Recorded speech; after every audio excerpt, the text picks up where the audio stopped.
for those who have some doubts about President Trump, I want to tell you a few things about the Commander-in-Chief I know and worked with. As ambassador to the United Nations, I had a front row seat to his national security policies. We sure could use those again.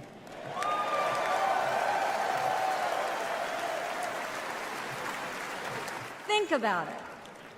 When Barack Obama was president, Vladimir Putin invaded Crimea. With Joe Biden as president, Putin invaded all of Ukraine. But when Donald Trump was president, Putin did nothing. No invasions,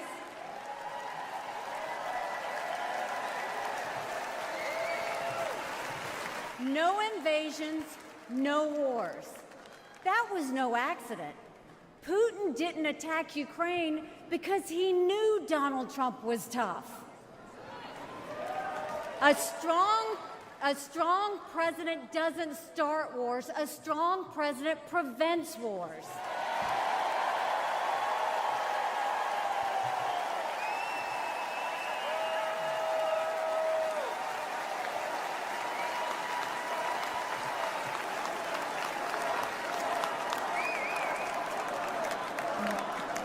Then look at the Middle East. Every problem in that part of the world can be laid at the feet of Iran. The dictators who chant death to America are the bankrollers and weapons suppliers for Hamas and Hezbollah. They're behind the barbaric massacres and the hostage-taking. Once again, compare Trump and Biden. Trump got us out of the insane Iran nuclear deal.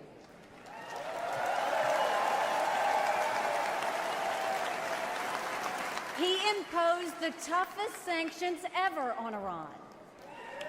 And he eliminated the arch-terrorist Qasem Soleimani.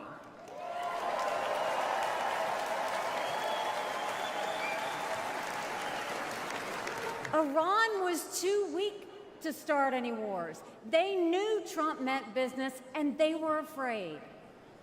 And then there's Joe Biden. He lifted the sanctions. He begged them to get back into the nuclear deal. He surrendered in Afghanistan. He sent every possible sign of weakness. Even now, while Hamas is still holding Americans hostage, Biden is pressuring Israel instead of the terrorists.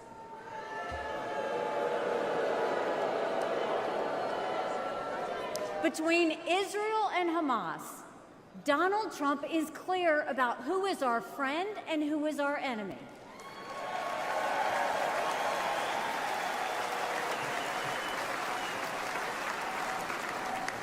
Then look at the border.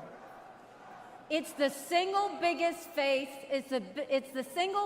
threat Americans face. Under Joe Biden, migrants are coming into our country by the thousands every day. We have no idea who they are, where they end up, or what they plan to do. And let me remind you, Kamala had one job, and that was to fix the border. Now imagine her in charge of the entire country.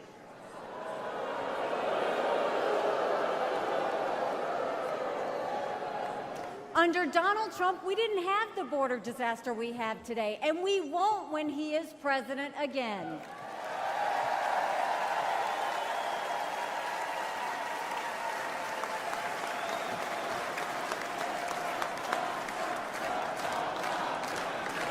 I was proud to serve America in President Trump's cabinet, and I'll tell you something you won't hear from the critics.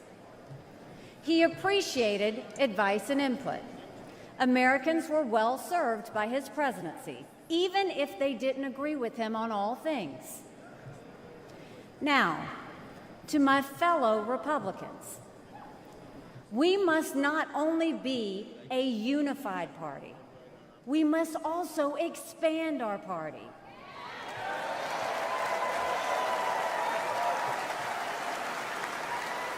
We are so much better when we are bigger. We are stronger when we welcome people into our party who have different backgrounds and experiences. And right now, we need to be strong to save America. This is a defining moment, not only for our party, but for our country. Our fellow Americans are fearful right now.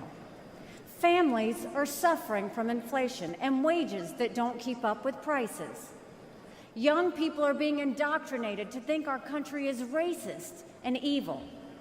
The Jewish community is facing an obscene rise in anti-Semitism. Too many minorities are trapped in communities devastated by crime. Our foreign enemies win when they see Americans hate each other. They see that today, whether it's on college campuses or in a field in Butler, Pennsylvania.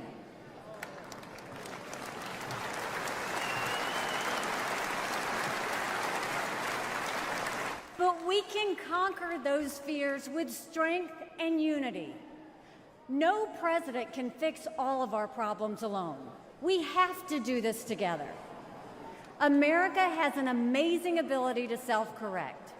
In this moment, we have a chance to put aside our differences and focus on what unites us and strengthens our country.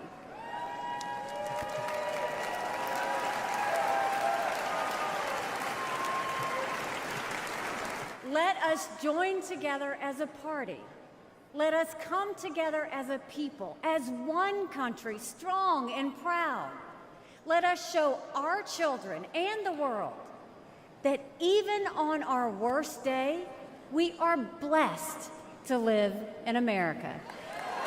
God bless you. Thank you. God bless the United States of America.